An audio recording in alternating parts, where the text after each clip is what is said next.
make a start then. So thank you very much for joining, and good afternoon all. It's good to see some familiar names as always. So hope you're well. We'll just move right into it. So as I said, I'm Catherine Ellis, Claims Customer Proposition Manager, and I'm really excited today to kick off the session on credit hire and our strategy. I'm joined by Sam Thomas, our credit hire strategy lead, who will introduce himself shortly. But first, if I could just cover off, as usual, a few of our housekeeping points. So firstly, if you wouldn't mind just keeping your cameras off and your microphones muted during the presentation, it just helps with the stability of the platform. But you can absolutely participate through the chat and reactions, and there's a dedicated section for questions. So the Q&A button is actually located at the top of the screen. So feel free to submit your questions as we go along. But in the interest of time, we'll address as many. The Q&A we'll get to at the end of the session. I've just noticed a few of you are mentioning that you can't see anything. So if you just bear with me, I will drop the slides into the chat. So if you wouldn't mind loading them up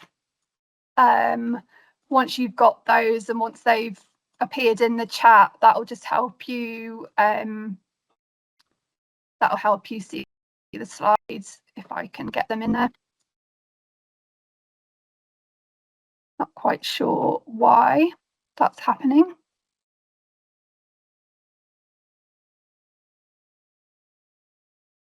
Okay, what I think we'll do is we'll make a start, and I will email you out the pack. So for those of you that can't see it on the screen, I'm not too sure why that's happened. So I'll pop out an email to you all with the slides attached, so you can load that and follow along as we do that. But yeah, I'll just finish off the housekeeping, and then we'll do that. As it won't allow me to upload them in the chat at the minute.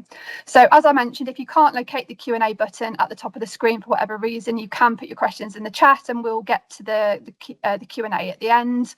There'll also be a poll at the end of the session for you to confirm which future topics you'd like us to cover, and it's your opportunity to feed back to us to make sure our future webinars are covering topics that you want or need us to.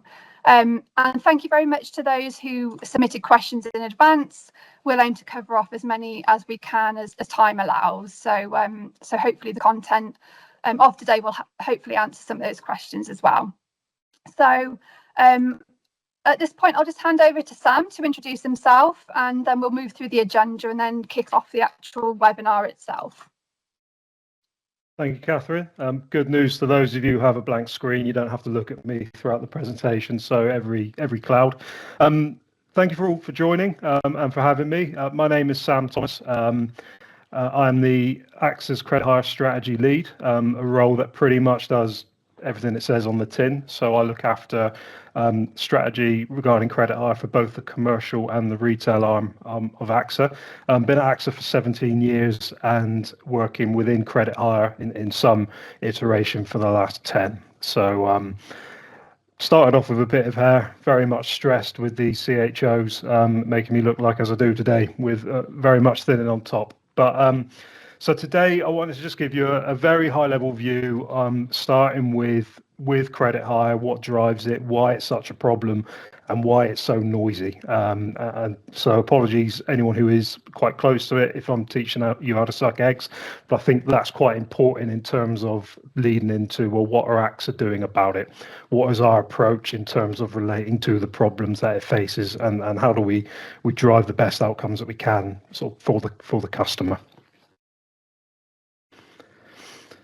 So starting off, credit hire. So what is it and how does it come about? I think there's a common misconception among customers and maybe the general public that credit hire, comes about from a guy walking down the street, sees a hire company shop, goes in there and comes out of a hire car, and lo and behold, that's where we get it. Or that image of these fraudulent people sitting in a dark garage, pushing out dodgy vehicles to people that don't really want to hire for it.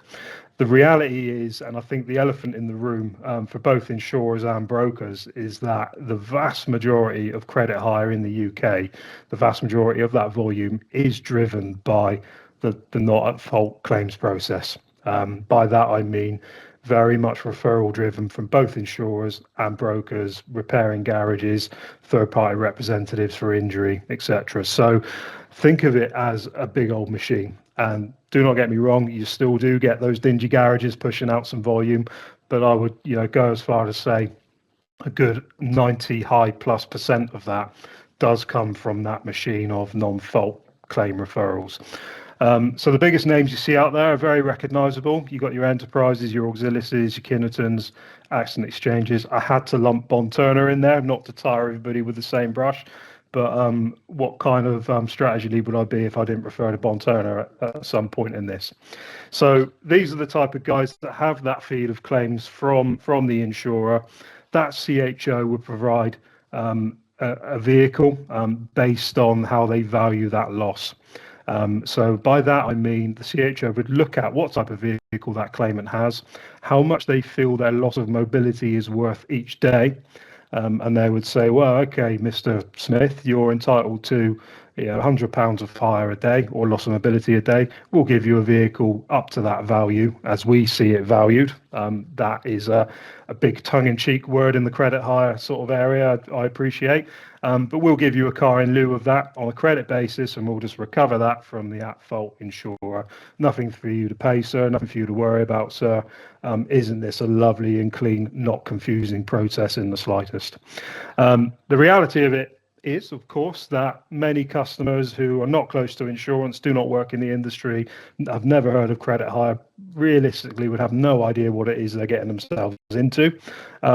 Again, not to say that every CHO that provides hire is a fraudulent problem CHO, but the reality is if people were very, very aware they were taking out credit, taking the risk on themselves, they probably wouldn't touch it. But lo and behold, this is where we go.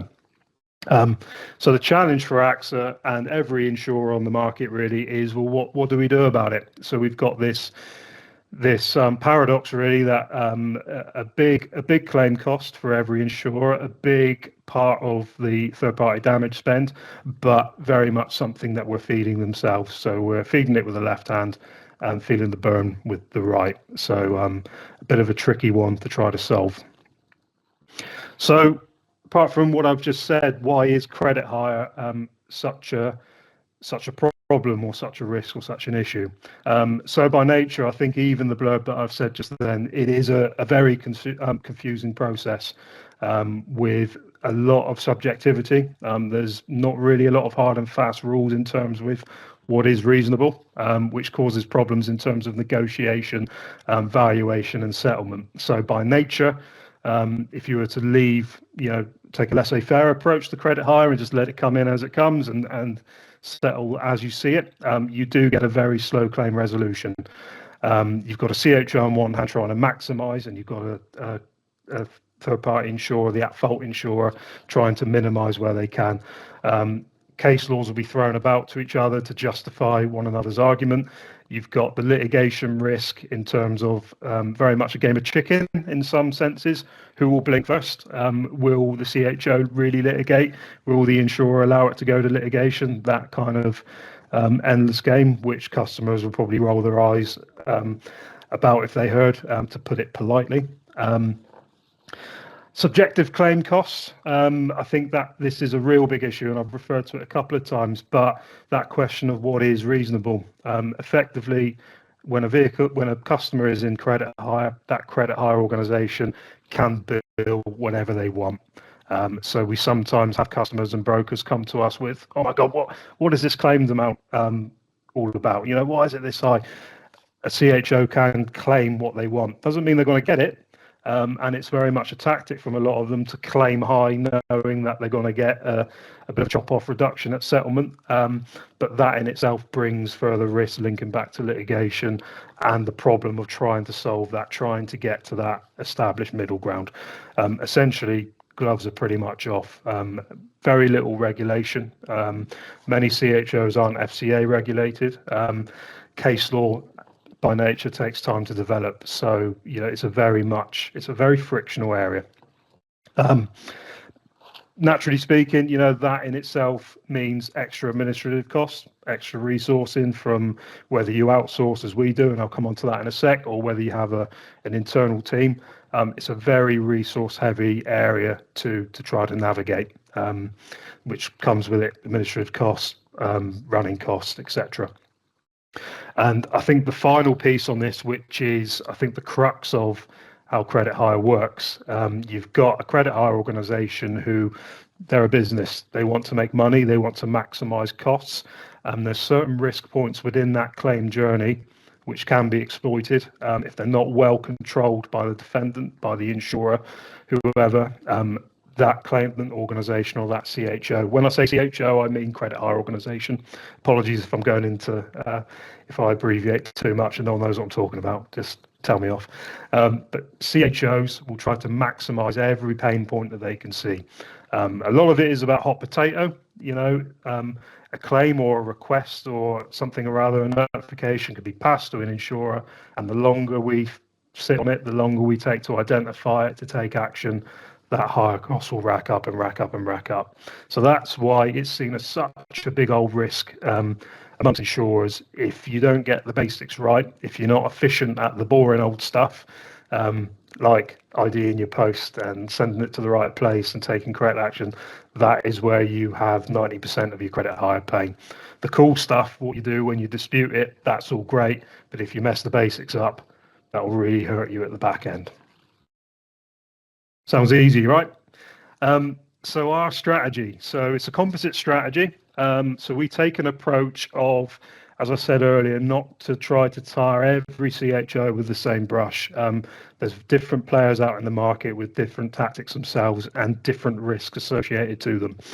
What we try to do is to look at, well, why is credit hire such a risky journey? Why is it such a risky problem for us? It's a big area of spend. We spend about 45 million on credit hire a year. That includes the retail arm as well as commercial. But what can we do to minimise that risk and disrupt that process? Thinking back about well, how does the CHO maximise a credit hire claim? How can we take away that opportunity from them? How can we best attack those guys? So it's three-pronged. We call it avoid, accommodate, argue. So the first arm of that, avoidance, that pretty much speaks for itself and is a no-brainer across the board. How can we, thinking about that credit hire machine, as I said in the first slide, that feed from insurers, that feed from whoever refers credit hire, how can we prevent that at source? How can we stop credit hire happening in the first place? So I'll talk about when we come on to the avoidance, bilateral agreements that we have with some in the market, and intervention, which I'm hoping you guys will be very familiar with. Accommodate is the second part of it. So the last two are going into the appreciation that, look, credit hire is here to stay. It will happen. If you sit back and let it, you will get it. You're not going to intervene on every single case. You're not going to be covered by bilateral referral sources. So what do you do when it does come in? So we split those pots into accommodate and argue. Accommodate is probably a bit soft of a word, to be honest with you, but we needed 3 A's, so accommodate worked. But that is essentially picking those opponents that we can work with, that aren't sorry, if we just go back one, sorry. Yeah, so these are the guys that we can realistically work with, lower risks, more linked to insurers, and we can kind of pick our battle, so to speak. So this is where the very popular protocol agreements come in, which I'm no doubt is very, very popular amongst you guys, and you've got no questions for me at all. But hopefully we can dispel some myths about how protocols work, what they are, and why we have them, and who we have them with. Because there's some very common, I call them bang my head against the wall questions that I usually get, which I can hopefully dispel and bring some assurance there. So we have that pot, and our argue pot is very much, again, what it says on the tin. These are the guys we don't have or do not want to have agreements with.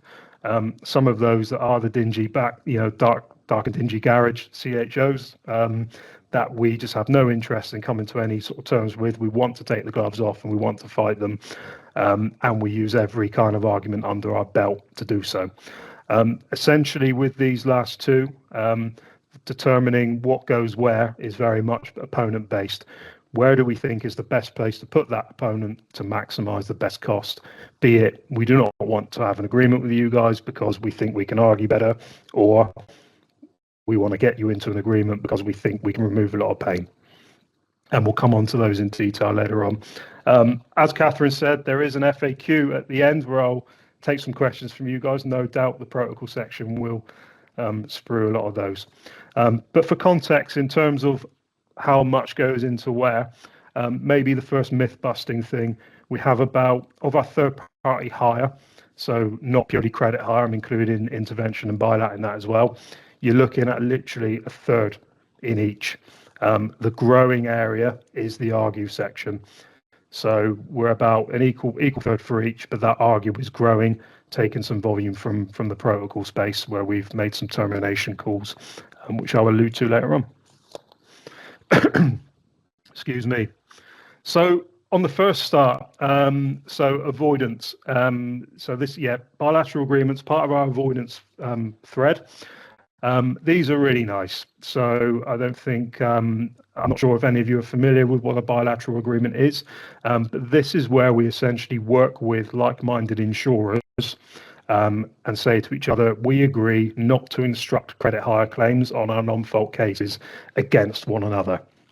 So we may have an agreement with insurer A. If we see a claim where we're not at fault with insurer A, we will place that into managed internal hire with our agreed suppliers on a direct basis. So our supplier rates, our first party rates, like we would have there, and we would subrogate on that basis. The other insurer would likewise do the same for us. So yes, you still get the hire entitlement. Yes, the customer still gets what they need. We're not taking away any of their sort of rights to claims they will, but we said as a point of mitigation, we'll give you the same service as a credit hire would, but we'll just make it really cheap, take the customer risk out of it, and we'll subrogate with that insurer at those agreed rates. So each agreement has agreed rates with one another. They're put very, very close to what we would pay our supplier. Not always to the penny because of competition law and all that boring stuff I won't go into, but the principle is we set them as low as they can, so there's no interest for either insurer to extend hire or to keep in a long period of hire. So there's nothing in it if we don't control it, if we expose either side to any of those risks, no one has anything to gain from that, and it'll just be a customer detriment. So it promotes that good behaviour, takes the customer away from that horrible litigious sort of journey and risky journey that is credit hire, and ultimately it delivers a much, much lower cost for the customer against their claims. So nice and simple. We have 5 bilateral agreements with like-minded insurers. I won't name names, but they cover some of the big ones that no doubt you've heard within the market. And for us, this is very much in line with the direction that the ABI are looking to push insurers, the way that government are sort of looking to promote that collaboration approach between insurers in the first instance to prevent it. That's essentially what a BiLat is. We've had these in place since, I think our oldest, it even predates me, so going back to 2008 is our oldest. So between now and then, these were initially in the retail space around 2018, 2019, sort of pre-COVID time. We expanded those into the commercial space, so into your area. So this is where you may see hires presented by those insurers. But we do like a bilateral agreement. So intervention. This is a big one. So we're not always going to be able to be covered by a BiLat. So if we park those guys aside, and even when we do see a BiLat, we do attempt intervention just for safety. But this is where we actively try to step in to either prevent a credit hire claim from materialising, or to flip, we call it, a claimant from credit hire into our own services. The latter of the two is very much harder because CHOs are wise to it and they warn you, don't talk to those nasty insurers, or they're trying to do you over. But in this instance, by stepping in, what we're able to do is very much talk to that claimant, say, look, credit hire is not very nice. You've got a duty to mitigate. We can sort you out. You don't have to deal with your insurers or anything like that. keep it ring fenced, we'll repair your vehicle, we'll place you in hire, no cost to them at all. Effectively, if we're successful in doing that, we stop the CHO from ever touching it, and we keep those hire costs again down to our kind of fixed supplier rates. The cost of your average intervention hire and your average buy-let hire are pretty much on par. By that, about half of what you see a credit hire claim costing.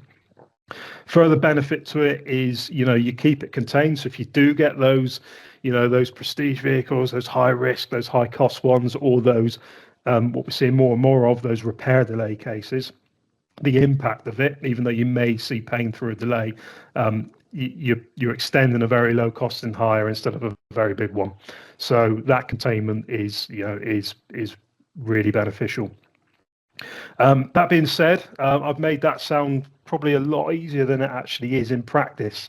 The reality of it, and as I alluded to just now, CHOs are very, very good at telling their customers, don't pick up the phone to insurers, don't do this, don't do that.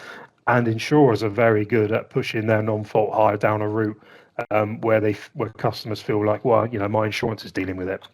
So the reality is, if we do not get to these before the first 24 hours, beg your pardon, our chances of intervention are severely diminished. You can practically run a race, really, of you have an accident, how long does it take them to get home on the phone to their insurer and then placed? So 24 hours is the guide that we sort of give. In order for us to successfully intervene, and a lot of these are system-driven triggers as well to tell us to attempt, we need certain details from the third party, and this is really where you guys can help us out with it. So mobile number and email address, out of them your mobile number, that is the biggest sort of one that we need, because we're going to contact by phone. Vehicle registration, full name, so we know who we're talking to. I think the second biggest area after the contact details is liability decision making. So we step in and try to intervene where we feel that we're at fault for an accident. We don't currently do it on split liability, but where we feel we are at fault, we will try to do that. Immediately, the issue is if it takes us a long time to gather information, to gather circumstances, or make a decision, we're going to lose that 24-hour window. So particularly, that is a challenge in commercial. I think you've got the natural commercial process, which it is what it is. But I think there's more to do in this space, working with you guys, working with our claims teams to promote with our customers, getting this information in so we can make these offers, get quicker decisions, and ultimately improve their claims experience through successful intervention. There's a shadow benefit to this, which I'll allude to when we talk about fighting credit hire when we receive it. We issue sort of letters to the claimant with the offer that we're presenting to them, with a guidance of what rates we can provide to them if they came to us, and confirming that they have a duty to mitigate that claim. It's something we call a Copley letter, based on case law, Copley versus Law.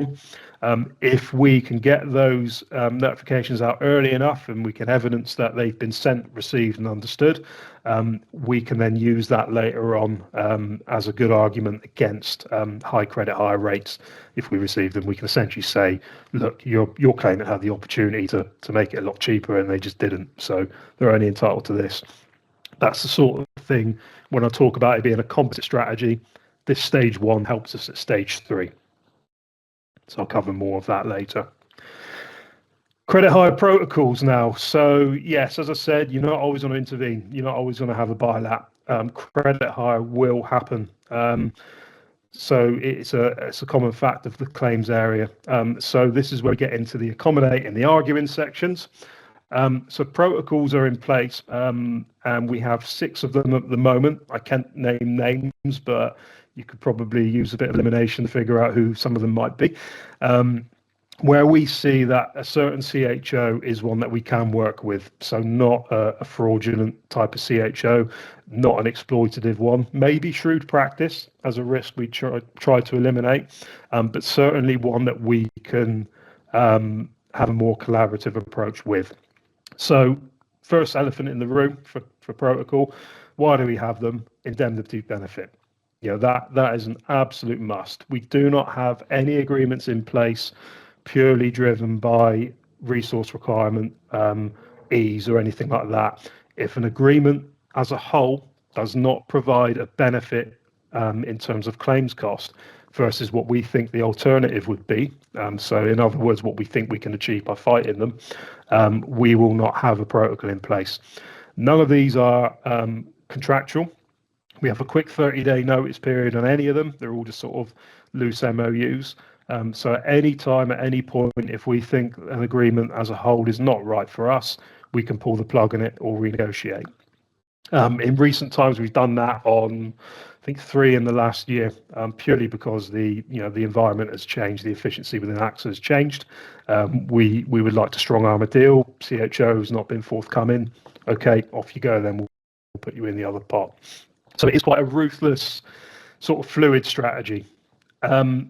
First point I've made on how a protocol works. I've not touched on discounts or rates. I will in a moment, but I think the first point is linking back to what are the risks of credit hire generally. It's that hot potato I referred to in the first section. So is a defendant exposed by notification failures, identification failures, engineering requests that we don't pick up, all those kind of things that would inflate a credit hire claim that a CHO is quite happy to sit back on and let delays happen. These are all taken away by a protocol. So if you're going to have an agreement with us, there's a set process. You've got to notify a claim on this route. You've got to escalate in this route. You've got to engineer within this area, and it's all locked up within a 24-hour timescale. I think to sort of iterate the importance of that, our average protocol claim duration is about the same as we see for intervention in terms of days of hire. So you think all that fat that normally comes in is sheared off just from pure process alone.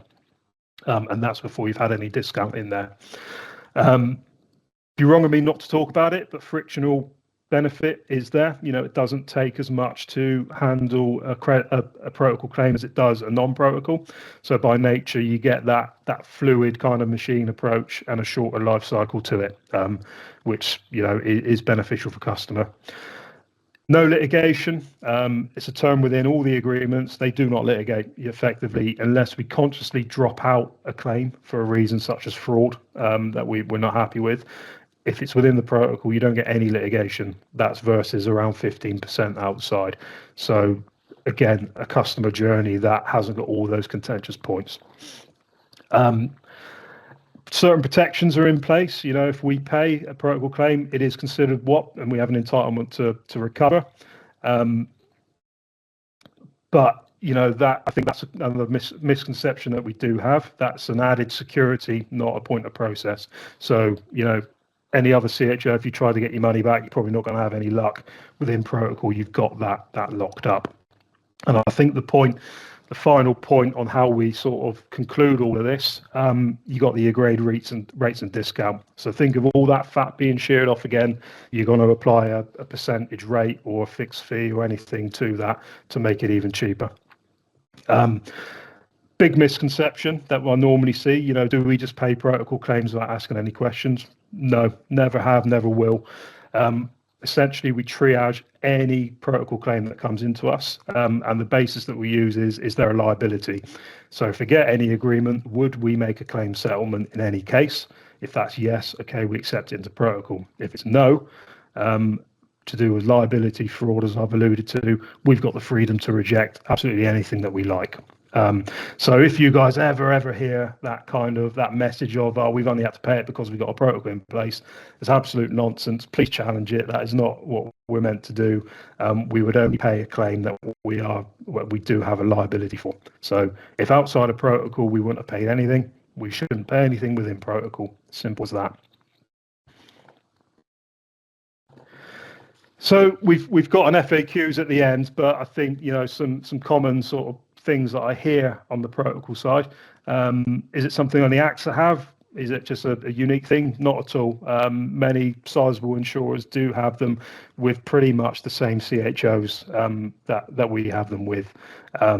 I think it's kind of no secrets. Volume does play a part in this. Not that I'm giving hints on the type of CHOs that we have them with.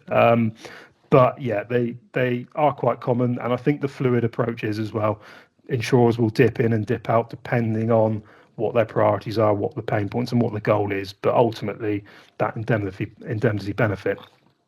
This is the one that always comes up, the split case one. So, hey, you've got a 50-50 settlement. Why the hell have you settled full protocol? I liken it to a bar of chocolate. It's think of the process and the sharing of the fat and the discounts.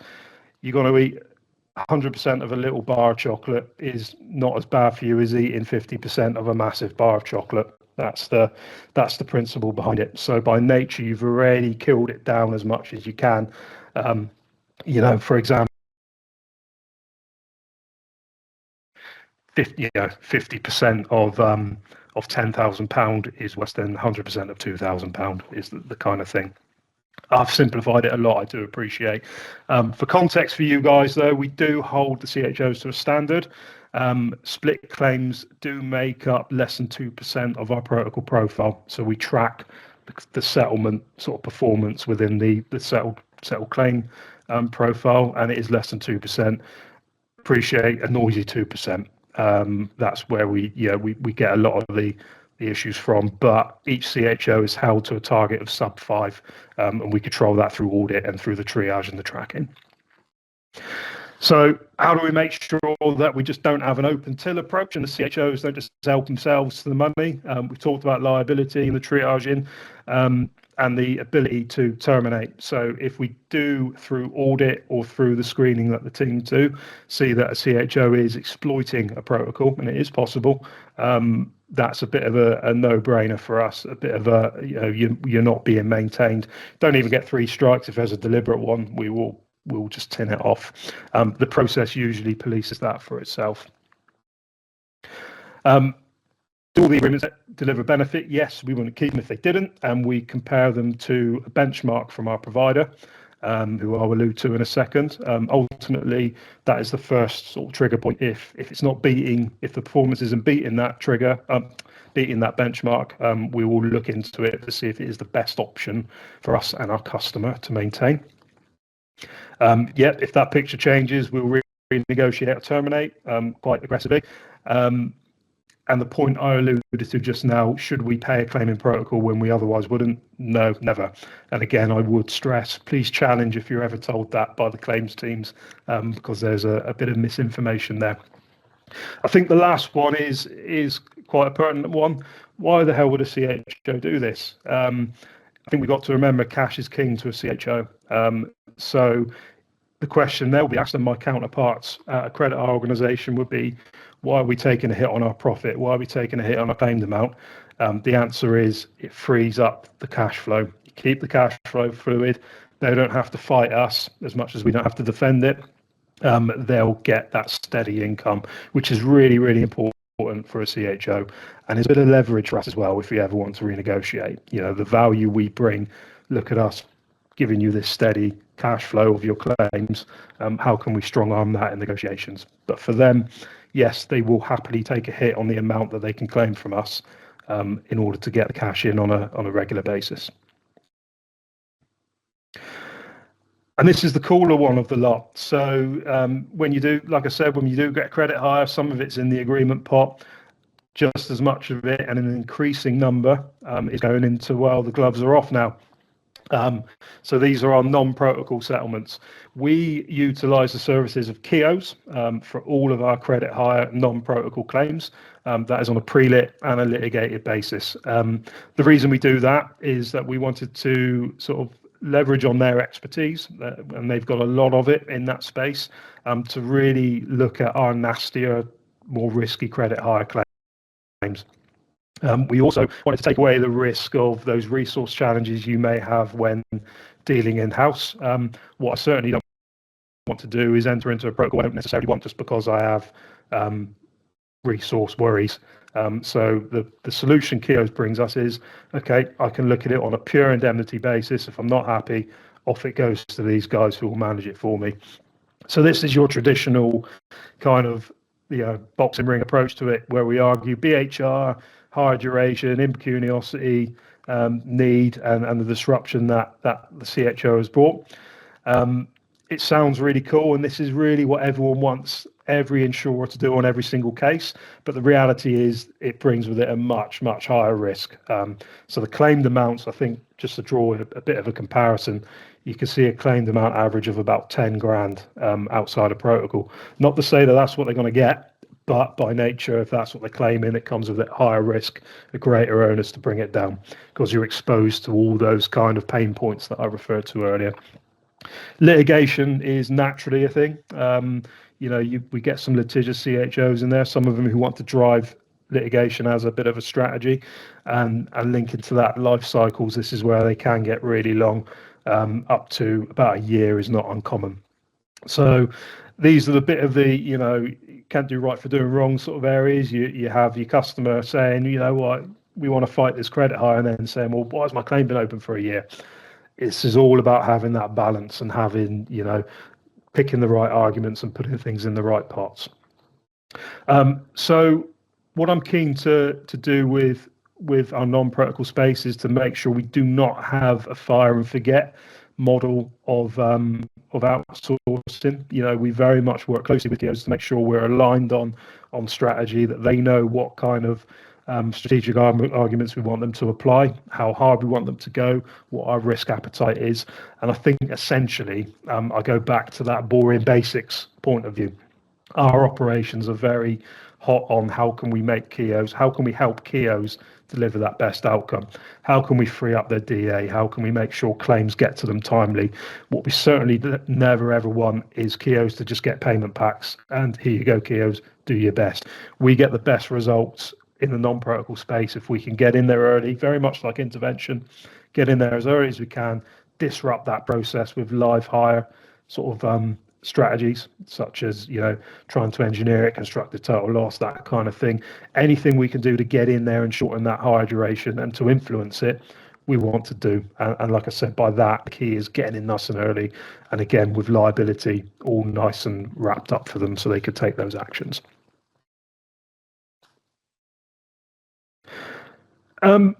So just a bit of a final piece before I go on to take some questions. So I've mentioned before that it's a composite strategy. So what we want to happen is that every part of those three sort of areas, or four really, if you split the avoidance into two, that they complement one another. The stronger we have our non-protocol offering, so the better KEOs are, the more we can strangle some protocol agreements, the more we can negotiate harder because we take that fear factor away. As I mentioned with intervention, the more we can get those intervention offers out and those copy letters out, the better opportunity KEOs have at using that evidence at settlement stage to say, hey, you're offered this, let's settle this down. I think a good example of what we've done, some sort of market developments in the credit hire space only this year actually come from the case of AXA v Spectra, and it is pure coincidence that it was an AXA case, could have been anybody's, but the principle behind this was, I won't go into the early parts of it, apologies if anyone's familiar, but the outcome was that if a CHO has been found to be driving litigation for their own interests, as opposed to the claimants themselves, if they've been the pure driver behind litigation, then that credit hire cost is the bigger one. If a credit hire claim loses or is struck out at litigated stage, then where the defendant is entitled to claim for costs. So it's called a non-party cost order that we can apply for. So the specifics aside, what that does in reality is it puts a greater onus or a greater risk on the litigating CHO. They can't just go, well, screw it, we'll just litigate because there's no harm on us. Now there's a bit more of a consideration to make of, if I put this high costing case through, or if I inflate all my claims to a certain amount, to over 10 grand, this exposes us to this risk at litigation if we drive the wrong cases. Pair this with Missouri, recent case law, which impacts the pace that claimants can litigate. You've taken away some real muscle from some of those CHOs that love to litigate and love to rattle that saber to put fear in the insurers. We had one protocol agreement which was in place very much for the benefit of litigation avoidance. This particular CHO had a 55% litigation rate outside of protocol, so we moved that to 0. However, with these 2 case laws being in place, that allowed us to look at that agreement and say, well, that risk is now removed. Do we want that agreement in place? No, we don't. Try to renegotiate. CHO was not forthcoming, so off it goes. So moving it back into that gloves off space where that previous risk is just not the same anymore. That is now removed. So we feel we've got a better offering by not having a deal in place. Doors open if they want to play ball, but we're not going to continue things for the sake of it. So it's very much the how do I say this? The performance of our own areas, how strong or how weak we are, will dictate what we do in each space, and those market developments as well will dictate, well, how do we adapt? How do we move to take advantage of some of these, or to alleviate any risks that might come up? And as I said, AXA v Spectra, yes, it was an AXA case, but this was this is part of the reason for going to Keogh, so we get that expertise, that insight that we can feed in steadily and quickly. And I said I would leave a quarter of an hour for Q&A. Pretty much bang on. I don't think you can get much more perfect than that. There you go. Thank you, Sam. That's brilliant. So in summary, that's our credit hire strategy. And as promised, we'll now move into that Q&A.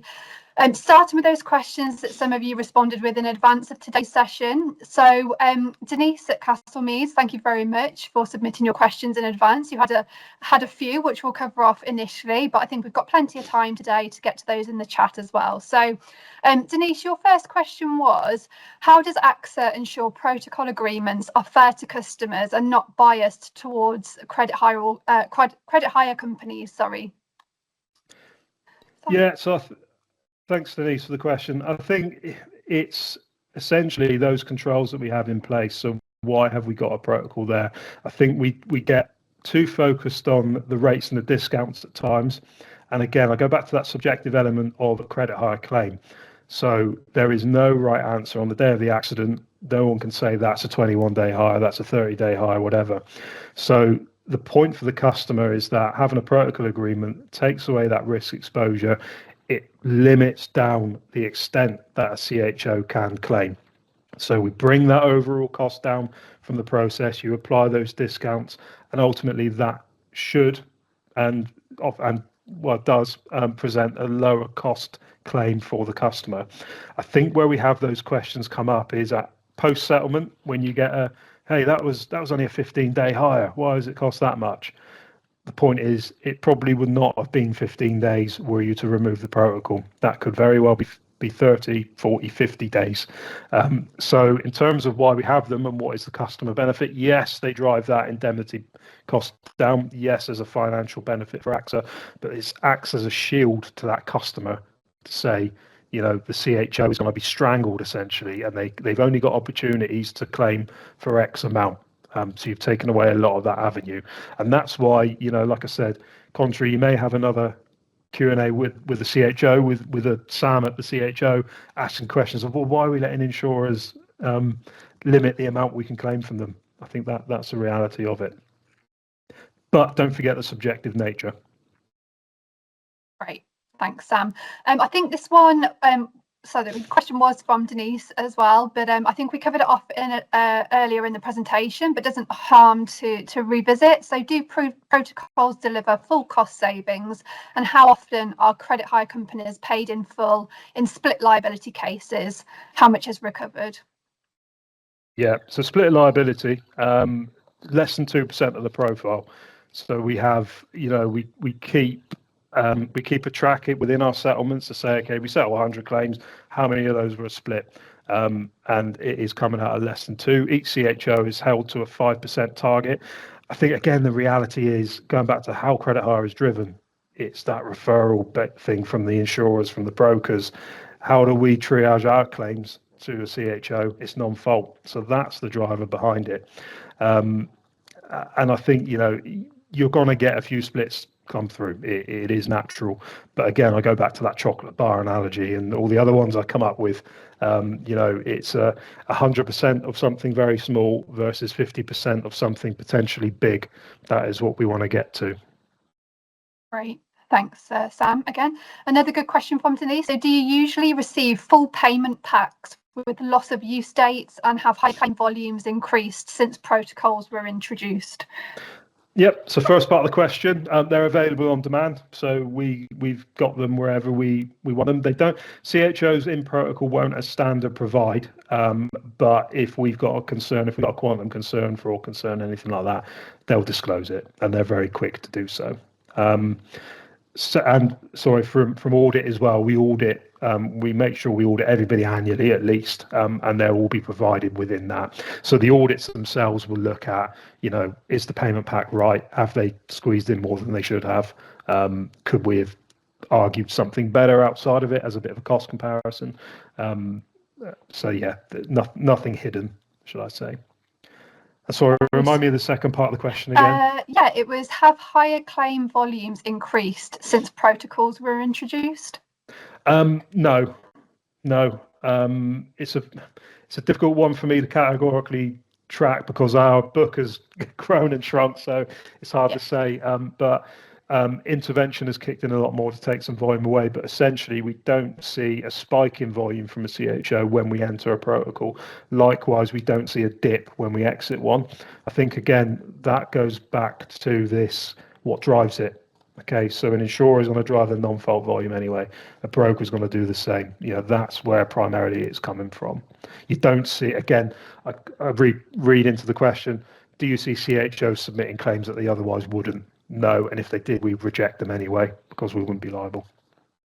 Makes sense, thank you. And we've also been asked, how do we challenge prestige hire being supplied for older or non-prestige vehicles, and are disputes over hire costs actively pursued?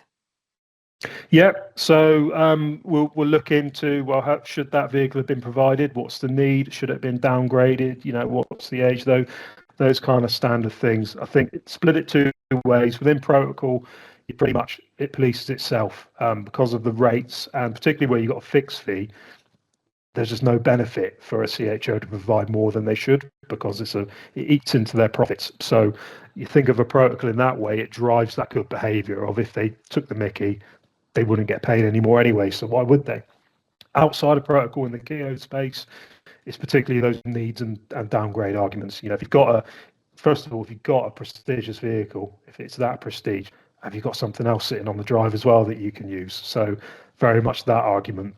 If it's of a certain age, what could you have made do with? Could you have downgraded? Should you have been provided that? So all of those arguments will come into play. Great. And how do we respond to concerns that these agreements may lead to higher premiums for commercial customers? I would say, what is the intention of them? So, as I said, the aim of that protocol, of any protocol, and like I said, we've only got 6, and only a third of the total TP volume. It is to bring that indemnity benefit, ultimately to bring down the credit hire cost. If it's not achieving that, we wouldn't have it. And whether that brings down the cost in terms of the discount, bringing it down, or the claims process, eliminating those risk points within credit hire. And I would say that second one is the one to push. If that doesn't do a good job at containing it, then we would get rid of it. But ultimately, where you've got a protocol agreement in place, that brings for the customer that cost containment, which ultimately leads to a cheaper claim cost. Yep, makes sense. Thank you. Okay, the next question that we had in advance of the session today was from Roxanne at GS Group, and Roxanne asked, what are the most effective ways insurers challenge unnecessarily long credit hire periods, particularly where vehicle repairs or total loss settlements appear delayed? Delays. This is the bane of insurers. So again, linking back to those risk points, it depends on where the delay was brought. So it's the boring basics I've alluded to before. We need to eliminate those points where our action or our inactivity has caused the delay. A big one is a total loss request. If we get an engineer's report, if we take 7 days to do anything with it, that's 7 days of hire that we're liable for. If we take, 2 weeks after that to get the payment out, to agree the total loss.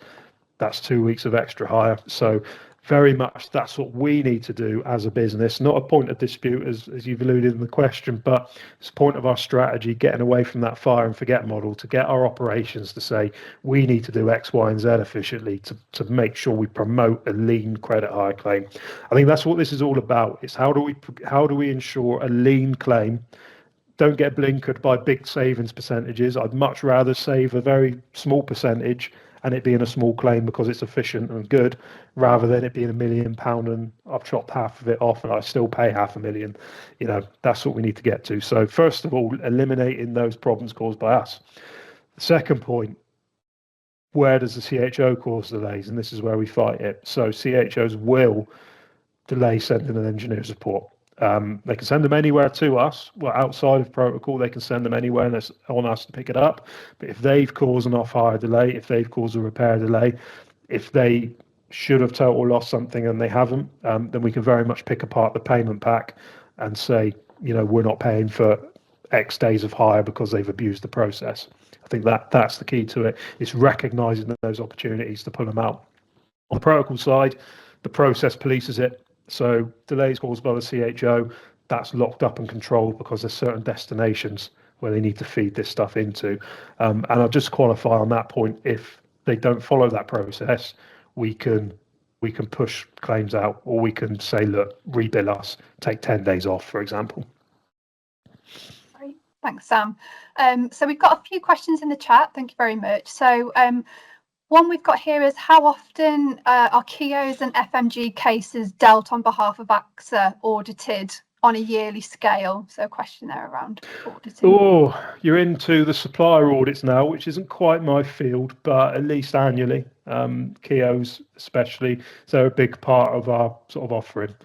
So think of KIOs much like our credit hire team, but the supplier audit team does audit annually from what I've seen. Please don't quote me on the implementation of that. Yeah. But yeah, absolutely. We can get you a concrete answer, Raphael, on that one. We can reach out to the supply chain managers after that and get you a final answer. So yeah, thanks, Sam. The last one was at the end of last year, so very recently they were audited. Perfect. Great stuff. I don't know whether this is necessarily a question or a comment from Nick, but he says, appreciate that no insurers' names have been shared, but it would actually help brokers and insurers if brokers actually knew which of their insurers are on board. So then brokers can then assist more quickly to get insurers to offer services. So I know that we haven't named who we're in bilateral agreements with today, but I think, Sam, you mentioned you might be able to decipher somewhere along the lines which ones they are, and then tend to be the major players in the market, don't they? Yeah, that's right. Yeah. Great.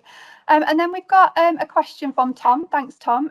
Is there an avenue to make a recovery of higher charges paid under the protocol if there is a clear error, such as the client wasn't involved, liability or fraud, etc.? Yep, that's exactly what the without prejudice recovery process is for. Again, it's not a shoot first and ask questions later process. It's very much, have we paid when we shouldn't have? So just for a bit of assurance as well, those scenarios that were set out in the question, they should be rejected. First of all, they should be denied claims if we're aware of it in the first instance. Life isn't always like that. We're aware of issues sometimes after we send an acceptance. So that is exactly what that safety net is for, is to say, look, we've changed our mind. We've got some witness evidence. We've got CC, whatever it is. And we've got that avenue to recover. And protocol CHOs play very well with that process. I just need to qualify because I guess for them, things I tend to do a bit aggressively and a bit boldly, if they don't play ball with that, I just stop payments for a week and see how they like it. So give me this one case back and I'll turn the tap back on. So it's the bigger picture bit for them. But yeah, very much, as you said, that scenario, that is what that coverage is for. And that is an additional benefit and security for the customer. And like I said, the misconception is usually that's a process we have in place so we can shoot from the hip. Not at all. It is just a safety net. Great stuff. I think we got one more question that's come through. Oh no, that was it. I have made a poll live now. That does actually bring us to the end of the session. So thank you so much, Sam, for all of your insight and for answering all of those questions. It is really appreciated. Hopefully, those of you that have attended today have found it useful. I have launched a poll, as I said, for you to confirm what future topics you'd like us to cover. So please do pop that in the chat, or if the poll's not working, please do so in the chat so we can know what topics you'd like us to cover. What I'd say is that if you haven't already followed our AXA Broker UK LinkedIn channel or our AXA Broker UK YouTube channel, that is where we often share claims materials, future webinar sessions, recordings. So please do get in touch with us that way. Our AXA Connect site also has a wealth of material on there from a claims perspective. And we will have around 4 new sets of material around credit hire ready to launch in a couple of weeks' time. So keep your eyes peeled for that, and they'll be launched shortly via those channels. But if you do have a claims relationship manager, they will also be able to share those with you as well. In terms of the recording from today's session, we won't be hosting it widely on the YouTube platform just because there's some details in there around our strategy. However, if you would like a copy of the recording, please do reach out to me and we will provide that by request once it is ready. So yeah, feel free to reach out if you'd like a copy of that. And that just leaves me to say thank you so much for your time today. We do value your feedback. So as always, we will be sending out a short survey for you to provide any feedback that you want. It should take around 2 minutes, if that, to complete. So would really appreciate you taking the time to do that, and it will just help inform future sessions. So thank you once again for spending an hour with us this afternoon. It's been great to see you all, and we will see you on the next one. So thanks very much.